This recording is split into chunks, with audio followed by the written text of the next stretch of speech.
There's never been anything we can't do when we do it together. And this god-awful display today is bringing home to every Republican and Democrat and Independent in the nation that we must step up. This is the United States of America. There's never, ever, ever, ever, ever been a thing we've tried to do that we've done it together. We've not been able to do it. So, President Trump, step up. May God bless America. And may God protect our troops and all those folks at the Capitol who are trying to preserve order. Thank you, and I'm sorry to have kept you waiting. We've seen today. Are you concerned about your inauguration, sir? Sir, have you spoken to McConnell today? That was President-elect Joe Biden there. Some stern words coming from him saying it must end now. Obviously, he's very upset about what's played out all day on TV. We've seen that the Capitol breached, one person shot, also lawmakers hiding. We talked about it earlier, underneath their desk or anywhere they could to make sure that they took safety. Is just, you can see, he says this is not something that we ever expected. And he also reminded us that the president's words matter.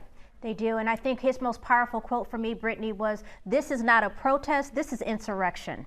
And, you know, in distinguishing the difference between a peaceful protest and actually having people's lives put at risk, having someone shot, 5 other people reportedly taken to the hospital. And so, you know, I love that he really captured the importance of what a true patriot is. He said respect, honor, decency. That's not what we're seeing on our screen right here. And we're going to take a brief moment to go out to our BNC White House correspondent, Ariana Maniz, who's been out there all day long bringing us reports live.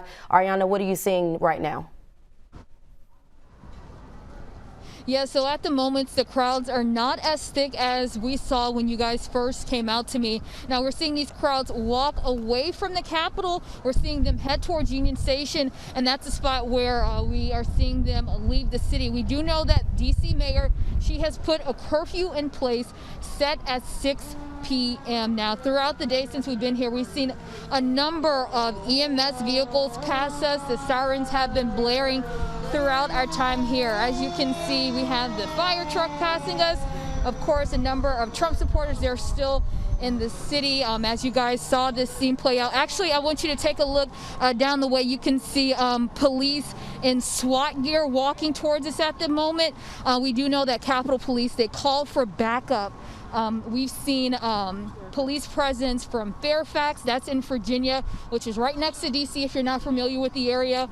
We've seen police presence from Montgomery County, that's in Maryland. That's about 20 minutes from the DC area. As you see right now, you see it looks like it's about 20 police officers in riot gear. I'm not for sure if this is Capitol Police at the moment because we're somewhat too far back, but also if you take a look at the Capitol, you can still see flags flying. We're not too for sure if we have the protesters still inside the building, but from our vantage point, we do still see flags flying from the Capitol. We had House Speaker Nancy Pelosi come out speaking about the violence taking place. We do know that lawmakers, they were actually on the House and Senate floor as these protesters were storming the Capitol. We've heard that lawmakers were told to shelter in place. Now, Mike Pence, who was presiding over the joint session to confirm the Electoral College, at the moment this was happening, he's come out on Twitter saying that the violence and destruction taking place at the U.S. Capitol must stop, and it must stop now. Anyone involved must respect law enforcement officers and immediately leave the building. Now, I do want to mention, we were out here sometime around 10 a.m. this morning. The mood, it was upbeat. People were speaking to us as we were live on air. But the moment following President Trump's speech at the Stop the Steal rally, that's kind of when the tone switched. We saw the protesters walking from the ellipse where the rally took place, started walking towards the Capitol. That's when we saw Capitol Police block off the area. Now, also speaking to the protesters inside the Capitol. Now, on any normal day, no one, not someone from the public, can be inside of the Capitol unless they have a badge. So right now, we do know the Capitol is on lockdown. Members have been evacuated, and a heavy police presence is what we are seeing right now at the moment on our end. As you see, protesters are still passing us, speaking, saying "Stop the steal, guys." We so see that's all pretty of much that, the scene Ariana. right now We here do see all of on that. our end. Thank you, Ariana. This is Laverne. I had a question for or you. Is this Brittany? Yes, hi, Ariana. This is Laverne. I know it's really difficult for you to hear out there. You mentioned earlier that there's going to be a curfew at 6 o'clock. It's now approximately 4:18 p.m. Eastern Standard Time. That curfew is going to be happening, within the next couple of hours. From what you're seeing, though, do you think they can clear these streets and get these people out of here by 6 p.m.? We're seeing that the Virginia State Police are arriving on the scene as well, trying to help out. But from what you're seeing, how on earth are they going to be able to get all these people off the streets by 6 p.m.? Do you think that's even possible from what you're seeing? Well, yeah, that is a great point. It is still a great deal of people out here walking towards the Capitol. We've been out here for about 2 hours, and it's still been a steady flow of people walking away from the Capitol. Now, there's also, a number of cars still on the streets.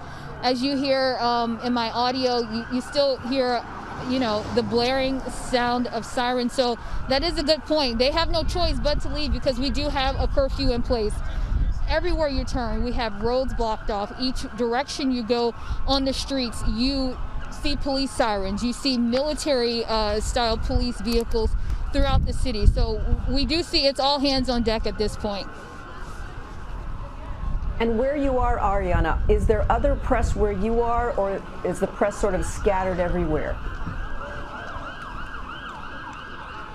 Yeah, there are other media outlets near us. Yeah, I'm sorry, it's somewhat hard to hear you, but there are other media outlets near us at this point. We see another EMS vehicle. I would say this is about the 5th one that I've seen since we've been out there. So, as you see, it's still a lot of commotion at this point in the city. Yeah, we know that you're having a hard time hearing, Ariana, but you're doing a wonderful job letting us know what you're seeing that our camera can't capture. But once again, I want to make sure you're telling us that you are in a safe area and that you believe that you'll be able to get out of there by curfew if necessary.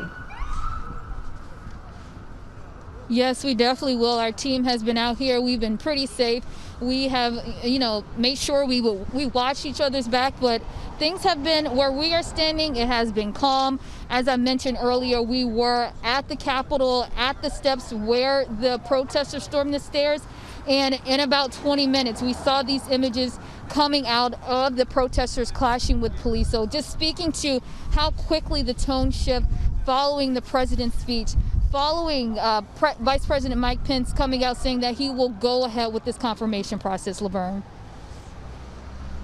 All right, Ariana, thank you so much for that report. We'll get back to you. As always, we want you to stay safe. But we want to turn now to our own Kelly Wright and talk to him about what we heard from President-elect Joe Biden. Kelly, he literally said to the camera, President Donald Trump, I am asking you to come out and address the nation and tell these people to stand down, or whatever the phraseology he was using. But he literally said he wanted President Donald Trump to come and address the nation. Of course, we haven't seen that yet. We don't know whether or not the president is going to address the nation. But what are your thoughts on what you've heard from President-elect Joe Biden and his call for the current president to address the nation when he should be?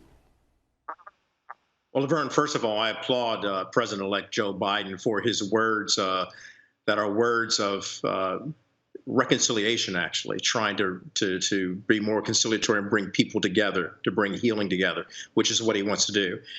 I find it remarkable that those who follow Donald Trump and accuse this country of having liberals and leftists who are out of control and will descend this nation to socialism, can't respect a man who calls for decency, honor, respect, and paying attention to the rule of law and upholding the rule of law and actually respecting the Constitution of the United States, our Declaration of Independence, and our Bill of Rights, and patriotism for this country.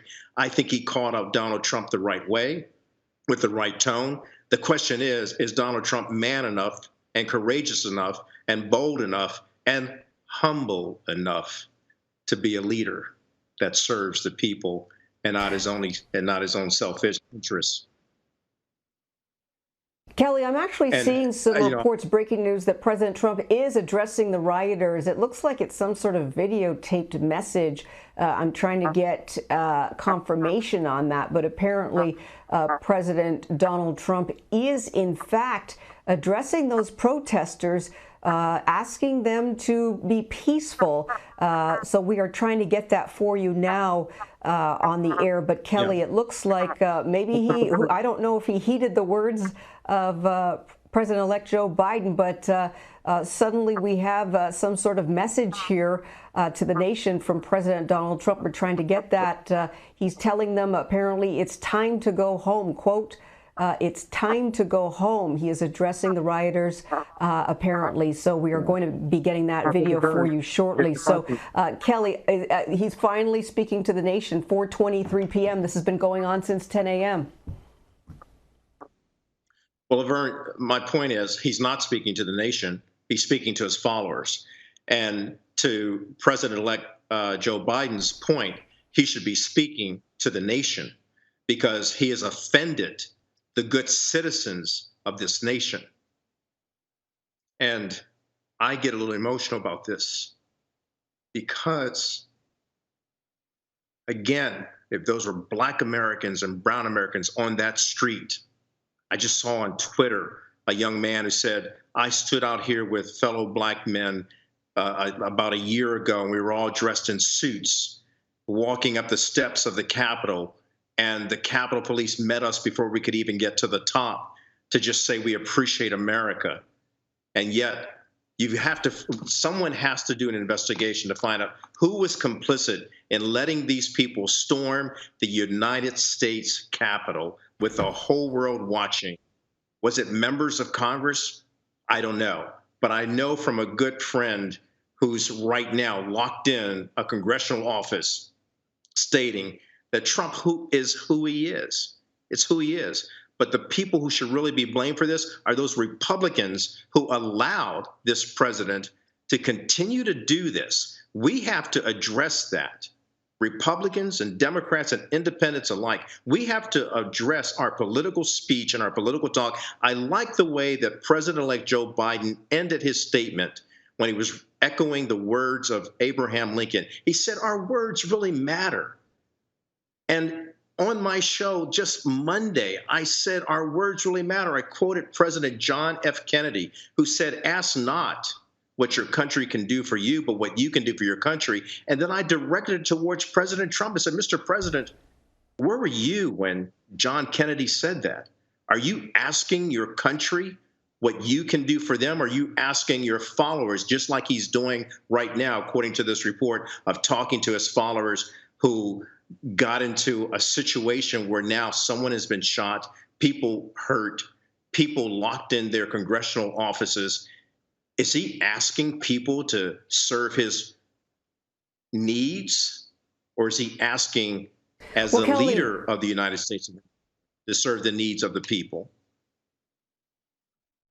Well, Kelly, we do in fact have this tweet. It was a video tweet, actually, from the president, released 8 minutes ago. It's already got 2.7 million views, and Twitter has already put a disclaimer on it. As you know, they put disclaimers on rhetoric that they believe is untrue. They say the claim of election fraud is disputed. They've actually put that under the president's message. Let's take a listen. I know your pain. I know you're hurt. We had an election that was stolen from us. It was a landslide election, and everyone knows it, especially the other side. But you have to go home now. We have to have peace. We have to have law and order. We have to respect our great people in law and order. We don't want anybody hurt. It's a very tough period of time. There's never been a time like this where such a thing happened, where they could take it away from all of us, from me, from you, from our country. This was a fraudulent election, but we can't play into the hands of these people. We have to have peace. So go home. We love you. You're very special. You've seen what happens. You see the way others are treated that are so bad and so evil. I know how you feel. But go home and go home in peace. Well, there you have it, Kelly. I hope you could hear that. But the president, as you correctly projected, he was speaking to his supporters. He was not speaking to the American nation. He was still talking about the election being fraudulent. Look, this president, and I've interviewed him, and really had hoped that he would pay attention to the words that he stated to me when I asked him what would heal the racism in America. And he said, we've got to get our economy stronger. That will help people. But yet, when I walked away from that interview, I realized that, like a petulant child, he could change within the moment, within a twinkling of an eye. What we heard in that statement right there to his followers does not comport with regret, does not comport with healing America, but saying, I know your pain, I know how you feel. Tell me, Mr. President, how the American people feel who are dying from COVID. Tell me, Mr. President, how the American people feel